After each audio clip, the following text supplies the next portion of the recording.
Hi friends, welcome to our channel. Video பார்க்கறதுக்கு முன்னாடி நம்ம சேனலை சப்ஸ்கிரைப் பண்ணலாம். சப்ஸ்கிரைப் பண்ணி அப்படியே ஒரு லைக்கையும் தட்டி விட்டுருங்க. வாங்க இப்போ வீடியோக்குள்ளே போகலாம். ஐரினை தான் யாரோ துரத்துவாங்கல்ல, இவங்களும் பயந்து போய் சூப்பர் மார்க்கெட்டில் வேற வந்து ஒளிஞ்சுப்பாங்க.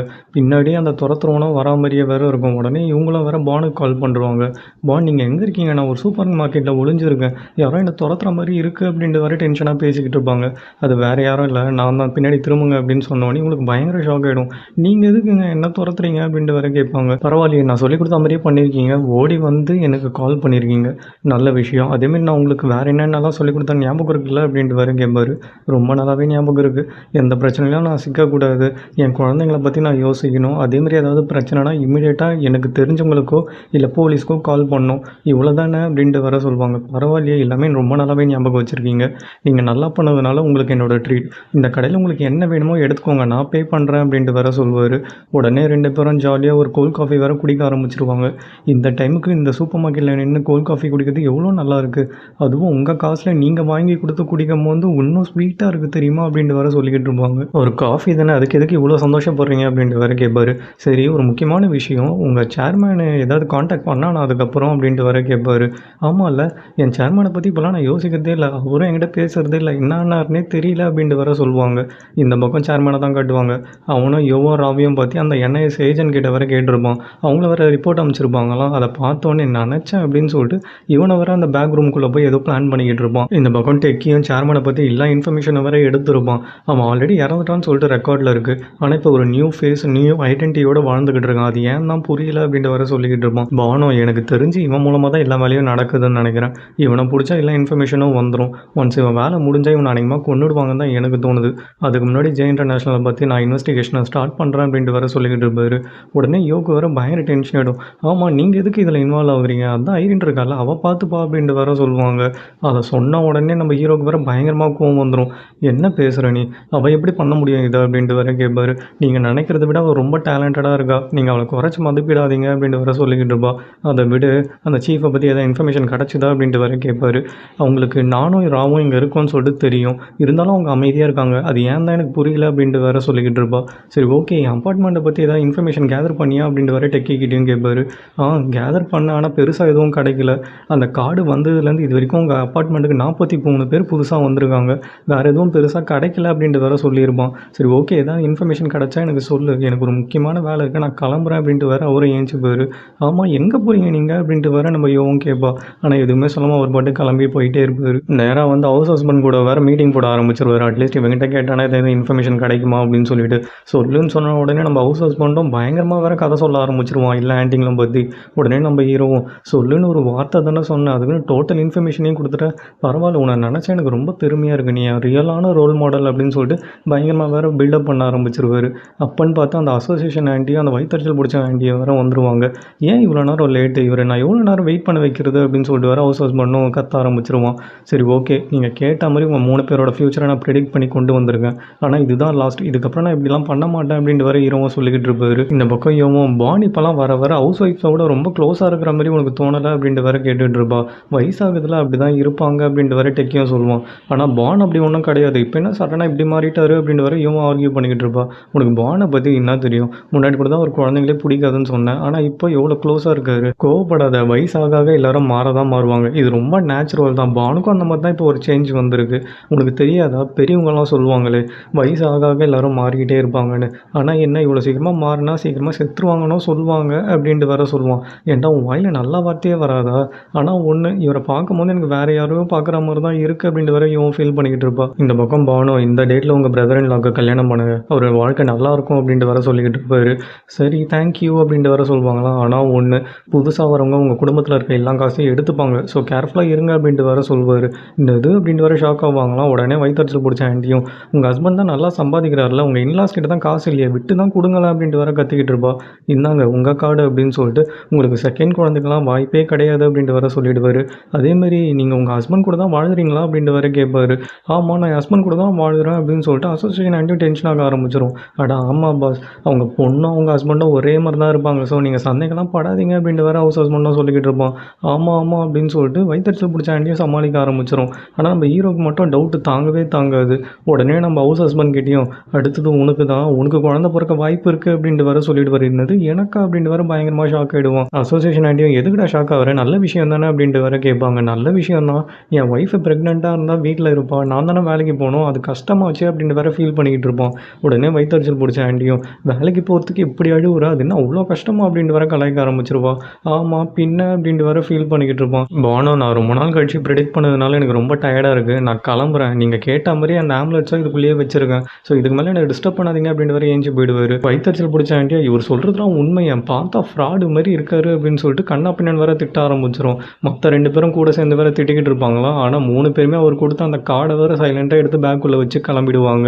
3 பேரும் வெளில வந்த பிறகு ஆளாளுக்கு ஒவ்வொரு சைடு வேறு தனியாக போயிட்டு இருப்பாங்க. ஹவுஸ் ஹஸ்பண்டும் நான் தான் ஃபேமிலி பிளானிங் பண்ணுறேனே, அப்புறம் எனக்கு எப்படி குழந்தை பிறக்கும், இவன் என்ன பைத்தியக்காரனா அப்படின்னு வேற பானை திட்ட ஆரம்பிச்சிருவாரு. ஒரு வேளை என் ஒய்ஃபுக்கு யார் கூடயாவது அஃபேர் இருக்குமோ, சே நான் ஏன் இவ்வளோ கேவலமாக யோசிக்கிறேன், இல்லை அந்த பைத்தியக்காரன் பானால தான், சீ போ அப்படின்னு சொல்லிட்டு வேறு காரி துப்பிட்டு போயிடுவார்.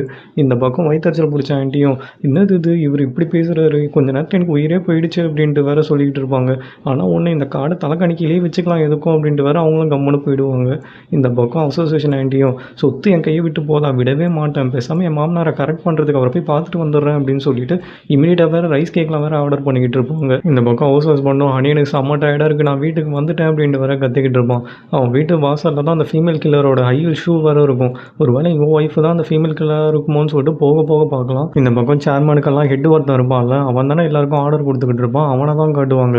அவனுக்கு ஜெய் இன்டர்நேஷ்னல் எக்ஸ்போஸ் ஆகிடுச்சு அப்படின்ட்டு வேறு ஒரு மெயில் வந்திருக்கும். உடனே வேறு அந்த கான்ட்ராக்ட் கில்லருக்கு கால் பண்ணி அதை சீக்கிரமாக க்ளீன் பண்ணிவிடு அப்படின்ட்டு வேறு ஆர்டர் போட்டுருவான்.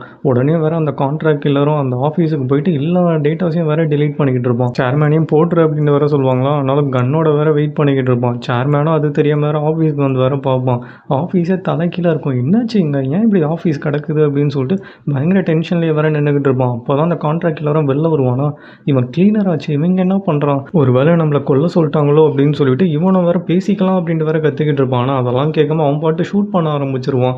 ஒரு வழியாக நம்ம சேர்மனும் அவங்ககிட்ட இருந்து எஸ்கேப் ஆகி வெளில வேறு ஓடி வந்துடுவான். அந்த கில்லராக விடாமல் துரத்துக்கிட்டே வந்துகிட்டு இருப்பான். அவங்ககிட்ட இருந்து எஸ்கேப் ஆகணும்னு சொல்லிட்டு கீழே ஒரு பொண்ணு வேறு கேப் புக் பண்ணியிருக்கும், நீ வேறு ஒரு கேபில் வா அப்படின்னு சொல்லிட்டு அந்த பொண்ணை வேறு பிடிச்சி தள்ளிட்டு சீக்கிரம் போ அப்படின்ட்டு வேறு கத்திக்கிட்டு இருப்பான்.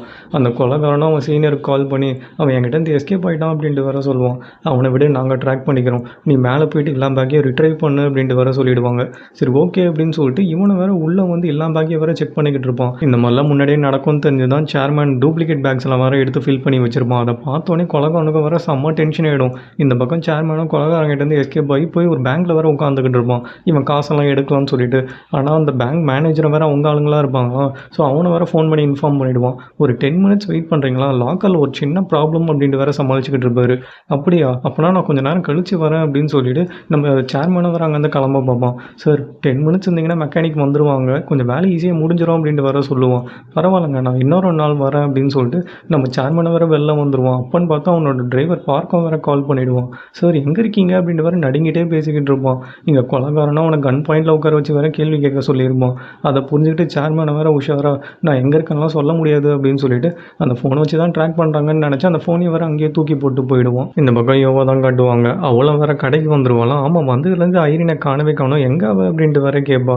டெக்கியும் அவள் தான் ஃபீல்டு ஒர்க்கில் இருக்காளே அப்படின்ட்டு வேறு சொல்லுவான். பரவாயில்ல நம்ம கொடுக்குற காசுக்கு நல்லாவே வேலை பார்க்குறா அப்படின்ட்டு வேறு 2 பேரும் பேசிக்கிட்டு இருப்பாங்க. அது நம்ம கரெக்டு தான்ப்பா, எனக்கும் அவளை நினச்சா பெருமையாக தான் இருக்குது அப்படின்ட்டு வேறு டெக்கியும் பாராட்டிக்கிட்டு இருப்பான். இந்த பக்கம் ஐரினும் அந்த சீஃபையும் அந்த NIS ஏஜென்ட்டையும் வேவ் பார்க்கணும்னு சொல்லிட்டு ஒரு கார் பின்னாடி வேறு ஒழிஞ்சிக்கிட்டு இருப்பா. எப்பவும் கரெக்ட் டைமுக்கு வந்துடுவாங்க, எங்கே ஆளே காணும் அப்படின்னு சொல்லிட்டு வேறு பார்த்துக்கிட்டு இருப்பான். அப்போ தான் சேர்மனும் அந்த கொலைகாரங்கிட்ட வந்து எஸ்கேப் ஆகி கேபில் வேறு வந்துக்கிட்டு இருப்பான். ஐரினை பார்த்தோன்னே இவங்க என்ன பண்ணுறா அப்படின்னு சொல்லிட்டு டிரைவர் கொஞ்சம் ஓரமாக நிறுத்துங்க அப்படின்ட்டு வேறு சொல்லிக்கிட்டு இருப்பான். ஹாய் ஐரின், இங்கே என்ன பண்ணுறீங்க, பார்த்தே ரொம்ப நாள் ஆகுது, நம்ம இன்னும் ஒரு காஃபி குடிச்சிக்கிட்டே பேசலாமா அப்படின்ட்டு வேறு கேட்பான். அதெல்லாம் முடியாது, நான் ஒரு முக்கியமான வேலையில் இருக்கேன் அப்படின்ட்டு வேறு சொல்லிவிடுவா. இல்லைங்க ரொம்ப முக்கியமான மேட்ரு, அதுதான் கேட்குறேன் அப்படின்ட்டு வேறு சேர்மனும் சொல்லுவான். அப்போ தான் இவளுக்கே ஸ்ட்ரைக் ஆகும், இவங்க கூட நல்ல ஃப்ரெண்ட்ஷிப் மெயின்டைன் பண்ண சொன்னாங்களே, சரி ஓகே அப்போனா நான் ரொம்ப பிஸியாக இருக்கேன், ஒரு 30 மினிட்ஸ் மட்டும் டைம் கொடுக்குறேன் அப்படின்ட்டு வேறு சொல்லுவாள். சரி ஓகேங்க அதுவே ரொம்ப அதிகம், வாங்க போகலாம் அப்படின்னு சொல்லிட்டு ஐரினை வேறு அவன் வந்து கேப்லேயே வேறு ஏற சொல்லிவிடுவான். இங்கே கட் பண்ணால் நம்ம யோகா தான் கட்டுவாங்க. எங்கே இவ எப்போவுமே கரெக்ட் டைமுக்கு வந்துடுவா, ஆளே காணோம் அப்படின்ட்டு வேறு ஜன்னலே பார்த்துக்கிட்டு இருப்பா. உடனே நம்ம டெக்கியும் வந்துட்டு இவ எப்போவுமே பஞ்சுவலாக இருப்பா, கரெக்ட் டைமுக்கு வந்துடுவா, எங்கே ஆளே காணோம், ஏதாவது பிரச்சனையா அப்படின்ட்டு வேறு 2 பேரும் பயங்கர டென்ஷனில் இருப்பாங்க. உடனே ஐரினோட ஃபோன்லேருந்து வேறு கால் வர ஆரம்பிக்குமா, இப்போ தான் அவளை பற்றி பேசணும், 100 ஆயுசு இவளுக்கு அப்படின்ட்டு வேறு இவ்வளோ அட்டன் பண்ணுவாள். அட்டன் பண்ணால் சேர்மன் பேசுவான், நான் யாருன்னு உனக்கு தெரியும்னு நினைக்கிறேன், உனக்கு ஐரின் உயிரோட வேணும்னா நான் சொல்கிறத கேளு அப்படின்னு சொல்லிட்டு வேறு மிரட்ட ஆரம்பிச்சிருவான். ஜே இன்டர்நேஷ்னலை க்ளீன் பண்ண சொல்லிட்டாங்க, அங்கே இருக்க டாக்குமெண்ட்ஸ் டாக்குமெண்ட்ஸ், ஃபைல்ஸ் எல்லாத்தையும் டெலீட் பண்ணிட்டாங்க. இப்போ என்னையும் கொல்ல சொன்னதுனால நான் எப்படி உயிர் தப்பிக்க போகிறேன்னு எனக்கே தெரியல அப்படின்ட்டு வேற சைக்கோ மாதிரி கத்த ஆரம்பிச்சிருவான். உடனே யோவோ நீ எதை பற்றியும் கவலைப்படாத, நான் உனக்கு ப்ரொடெக்ஷன் கொடுக்குறேன் அப்படின்ட்டு வேற சொல்லுவாள். எது நீ எனக்கு ப்ரொடெக்ஷன் கொடுக்குறியா? நான் எப்படி உன்னை நம்புவேன்? என்ஐஎஸில் ஆல்ரெடி நிறைய ஸ்லீப்பர் செல்ஸ் இருக்காங்க, அது உனக்கு தெரியுமா? அதனால் நான் சொல்கிறத மட்டும் கேளு, உனக்கு நான் 1 hour டைம் தரேன். ஜெய் இன்டர்நேஷ்னலில் அவர் கிளாஸ்னு ஒன்று இருக்கும், அதை எடுத்துகிட்டு வந்து என்கிட்ட கொடு அப்படின்ட்டு வேற சொல்லுவான். என்னது அவர் கிளாஸா? அதில் ஏதாவது சீக்ரெட் இன்ஃபர்மேஷன் ஒழிச்சு வச்சிருக்கியா என்ன அப்படின்ட்டு வேற கேட்பா. அதெல்லாம் உனக்கு தேவையில்லாத விஷயம். இன்னும் 1 hourல நீ அவர் கிளாஸோட இந்த இடத்துக்கு வர, இல்லை ஐரினை உயிரோடவே பார்க்க முடியாது. நான் என்ன பண்ணுவேன்னு எனக்கே தெரியாது அப்படின்ட்டு வேற சொல்லிக்கிட்டு இருப்பான். இவங்க நம்பணும்னு சொல்லிட்டு ஐரினோட ஃபோட்டோ வேற அமுச்சு விட்ருவான். அதை பார்த்தோன்னே இவங்களுக்கு வேற பயங்கர ஷாக்காக போயிடும். எமர்ஜென்சி அலர்ட்னு சொல்லிட்டு இமீடியட்டாக வேற பானுக்கு கால் பண்ணுறவா. பான் அந்த சேர்மேன் ஃபோன் பண்ணி ஐரினை கடத்தி வச்சிருக்கேன், எனக்கு அவர் கிளாஸ் கொடுத்தா தான் விடுவேன்னு சொல்லிட்டு வேற த்ரெட்டன் பண்ணுறான். இப்போ என்ன பண்ணுறதுனே தெரியல அப்படின்ட்டு வேற சொல்லுவான். என்னது அவர் கிளாஸா அப்படின்ட்டு வேற பானும் கேட்பாரு. ஆமாம் அது ஜெய் இன்டர்நேஷ்னலில் இருக்கான், எனக்கு தெரிஞ்சு அதில் ஏதோ சீக்ரெட் இன்ஃபர்மேஷன் ஒழிச்சு வச்சிருக்கான்னு நினைக்கிறேன், அது கிடச்சிதுன்னா நெகோஷியேட் பண்ண கொஞ்சம் ஈஸியாக இருக்கும் அப்படின்ட்டு வேற சொல்லுவாள். சரி ஓகே, நான் ஜெய் இன்டர்நேஷ்னல் போயிட்டு அந்த அவர் கிளாஸை தூக்குறேன், நீ அந்த சேர்மனை பார்த்துக்கோ அப்படின்ட்டு வேற பானும் கிளம்பிடுவார். பானும் ஸ்டார் டவருக்குள்ளே கால் எடுத்து வச்ச உடனே அங்கே இருக்க ரிசப்ஷனிஸ்ட்டும் அங்கே இருக்க ஏஜென்ட்ஸ் கிட்ட வேற இன்ஃபார்ம் பண்ணிவிடுவா. உடனே ஏஜென்ட்ஸ் அந்த டவரை வேற சுற்று போட்டுருவாங்க. அந்த இன்ஃபர்மேஷன் வேற சீஃபுக்கு போயிடும். சீஃபுக்கு சந்தோஷம் தாங்க முடியாது. அவன் அந்த டவரில் என்ன பண்ணிக்கிட்டு இருக்கான் அப்படின்ட்டு வேற கேட்பா. அவன் ஜெய் இன்டர்நேஷ்னலுக்கு போயிட்டு இருக்கான்னு சொல்லிட்டு ஏஜென்ட் சொன்ன உடனே நம்ம ஆல்ஃபா டீம் எல்லாரையும் அலர்ட்டாக இருக்க சொல்லுங்கள், எக்காரணத்தை கொண்டு அவனுக்கு எதுவும் ஆகக்கூடாது, அவன் எனக்கு உயிரோட வேணும் அப்படின்ட்டு வேற சொல்லுவாங்க. இவங்களும் வேற டவருக்கு கிளம்புவாங்களே, எதிர வேற டேரக்டரும் வந்துடுவார். நீ எங்கே இவ்வளோ அவசரமாக போகிறேன்னு எனக்கு ரொம்ப நல்லாவே தெரியும், டெரிஸை பிடிக்க தானே அப்படின்ட்டு வேற கேட்பாரு. எனக்கு வேலை இருக்குது நான் கிளம்புறேன் அப்படின்ட்டு வேற அவாய்ட் பண்ணிட்டு போக பார்ப்பாங்களா. ஒரு நிமிஷம் இரு, நீ இவ்வளோ அவசரமாக போய் என்ன பண்ண போகிற? டெரிஸ் எவ்வளோ முக்கியமான ஆளுன்னு உனக்கு தெரியும்ல, அவன் முக்கியமான ஏஜென்ட்டும் கூட. ஸோ அவன் எனக்கு உயிரோட வேணும், ஸோ கேர்ஃபுல்லாக அவனை ஹேண்டில் பண்ணு அப்படின்ட்டு வர சொல்வார். எனக்கு எப்படி ஹேண்டில் பண்ண தோணுதோன்னு அப்படி தான் பண்ணுவேன், இப்போ என்ன வேலை செய்ய விடுறீங்களா அப்படின்னு சொல்லிட்டு அவாய்ட் பண்ணிட்டு வேற போயிடுவாங்க. டவர் ஃபுல்லாக ஏஜென்ட்ஸ் இருக்காங்கன்னு தெரியாமல் பானோ வேற ஜெய் இன்டர்நேஷ்னலுக்குள்ளே போயிடுவார். உள்ளே போய் பார்த்தா அந்த கில்லர் தான் ஆல்ரெடி எல்லாத்தையும் க்ளீன் பண்ணி வச்சிருப்பாங்களா. இவருக்கு வேற பயங்கர ஷாக்காக இருக்கும். சரி ஓகே அப்படின்னு சொல்லிட்டு அந்த சீக்ரெட் ரூம்குள்ளேயும் போய் பார்ப்பாரு.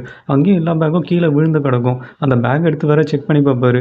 இது எதுவுமே ஐரின் சொன்ன பேக் கிடையாது, எல்லாமே கிங்ஸ் பேக்னு இருக்குது அப்படின்னு சொல்லிட்டு இவரும் வேற அந்த அவர் கிளாஸ் எங்கே இருக்குன்னு சொல்லிட்டு வேற தேடிக்கிட்டு இருப்பாரு. ஒரு வழியாக அந்த அவர் கிளாஸை இவருக்கு கிடச்சிரும். அப்பன்னு பார்த்து டெக்கி வேற கால் பண்ணுவான். பான் இதுக்கு மேலே நீங்கள் அந்த டவரில் இருக்காதீங்க, அந்த டவர் ஃபுல்லாக என்ஐஎஸ் ஏஜென்ட்ஸ் தான் இருக்காங்க அப்படின்ட்டு வேற சொல்லிக்கிட்டு இருப்பான். சரி ஓகே அப்படின்னு சொல்லிட்டு விட்டா போதுன்னு அந்த பில்டிங்கை விட்டு வேற வெளில வர பார்ப்பாரு. அப்பன்னு பார்த்து இவரை வேற அந்த ஏஜென்ட்ஸும் பார்த்து துரத்த ஆரம்பிச்சிருவாங்க. வேற வழியே இல்லைன்னு சொல்லிட்டு எல்லா ஏஜென்ட்ஸையும் அடிச்சு போட்டு வேற இவரும் கார் எடுத்துகிட்டு வெளில வந்துருவார். வெளியே வரும்போது சீஃபாக வேற பார்த்துருவான். அவன் டெரரிஸ்ட் தானே, இமீடியட்டாக அவனை ஃபாலோ பண்ணு அப்படின்னு சொல்லிட்டு இதுவும் வேற துரத்த ஆரம்பிச்சிடும். உடனே அந்த கண்ட்ரோல் ரூமுக்கு கால் பண்ணி அவனை இமீடியட்டாக ட்ராக் பண்ணுங்க, அவனை இந்த வாட்டி மிஸ் பண்ணவே கூடாது அப்படின்னு சொல்லிட்டு எல்லா டீமையும் வேற அலர்ட்டாக இருக்க சொல்லும். கரெக்டாக டெரரிஸாக ஒரு பிரிட்ஜில் ஏறுவாரான். அந்த பிரிட்ஜில் தான் எல்லா ஸ்குவாடும் வர வெயிட் பண்ணிக்கிட்டு இருப்பாங்க. அவன் இதுக்கப்புறம் எப்படி எஸ்கேப் ஆகிறான்னு நான் பார்க்குறேன், அவனை எல்லாரும் உயிரோட பிடிக்க ட்ரை பண்ணுங்க அப்படின்ட்டு வேற சொல்லிக்கிட்டு இருக்கும். டெரரிஸ்க்கும் என்ன பண்ணுறதுனே தெரியாது. ஃப்ரண்ட்டு பேக்கு 2 சைடுமே வேற காப்பு துரத்திக்கிட்டு வருவாங்க, பிளாக்கும் பண்ணிவிடுவாங்க. வேறு வழியே இல்லை அப்படின்னு சொல்லிட்டு இவரும் காரை விட்டு கீழே இறங்குவார். அந்த சீஃபும் வேற பயங்கர நக்கலாக நின்றுக்கிட்டு இருக்கும். என்ன டெரரிஸ் ரொம்ப தூரம் ஓடிட்ட போல், ரொம்ப டயர்டாக இருக்க, உனக்கு இதுக்கு மேலே வழியே இல்லை, சரண்டர் தான் ஆகணும் அப்படின்னு வேற நக்கலாக பேசிக்கிட்டு இருக்கோம். எனக்கு இன்னும் கொஞ்சம் வேலை இருக்குது, நான் அதை முடிச்சுட்டு நானே சரண்டர் ஆகிறேன், இப்போ என்னை டிஸ்டர்ப் பண்ணாத, நான் போகணும் அப்படின்ட்டு வேற சொல்லுவார். அதுக்கு சீஃபும் நீ ஒரு ஸ்பையாக நம்ம நாட்டுக்கு பண்ண துரோகத்துக்கு நான் உன்னை இவ்வளோ நேரம் பேச விட்டதே பெரிய விஷயம், ஒழுங்கு மரியாதை சரண்டர் ஆகு அப்படின்ட்டு வேற மிரட்டிக்கிட்டு இருப்பா. அப்பன்னு பார்த்து பின்னாடி அந்த கொலைகாரனும் வந்துடுவான். அந்த கொலைகாரனை பார்த்தோன்னே டெரரிஸுக்கு வேற பயங்கர ஷாக் ஆகிடும். இவங்க என்ன பண்ணிக்கிட்டு இருக்கான், இவனை பிடிக்காமல் நம்ம சரண்டர் ஆகவே கூடாது, எப்படியாவது எஸ்கேப் ஆகணும் அப்படின்ட்டு வேற யோசிச்சுக்கிட்டு இருப்பாரு. அதெல்லாம் பற்றி கொஞ்சம் கூட யோசிக்காமல் சீஃபும் வேற இவனை அரெஸ்ட் பண்ணுங்க அப்படின்ட்டு வேற ஆர்டர் போட்டுருவா. டெரரிஸ்க்கு எஸ்கேப் ஆகிறதுக்கு வேறு வழியில்லைன்னு சொல்லிட்டு பிரிட்ஜ் மேலேருந்து வேற குதிச்சிருவாரு. உடனே அந்த கொலைகாரனை இவரை கொல்லணும்னு சொல்லிட்டு வேற ஷூட் பண்ணுவானா. அந்த புல்லட் வேற தெரியாமல் இவர் ஷோல்டர் மேலே போட்டுரும். உடனே இவரும் ஷாக்கில் அப்படியே மயக்கடிச்சு வேற தண்ணியில் விழுந்துருவார். இதுக்கப்புறம் இவர் உயிர் பழைச்சாரா, இவருக்கு என்ன ஆச்சுன்னு சொல்லிட்டு நெக்ஸ்ட் எபிசோடில் கண்டினியூ பண்ணலாம். அதுக்கு முன்னாடி இந்த வீடியோ உங்களுக்கு பிடிச்சிருந்ததுன்னா ஒரே ஒரு லைக்கும், இந்த சேனலை சப்போர்ட் பண்ணணும்னு நினச்சிங்கன்னா சப்ஸ்கிரைபும் பண்ணி வச்சுக்கோங்க. நெக்ஸ்ட் வீடியோவில் பார்க்கலாம். until then bye bye friends.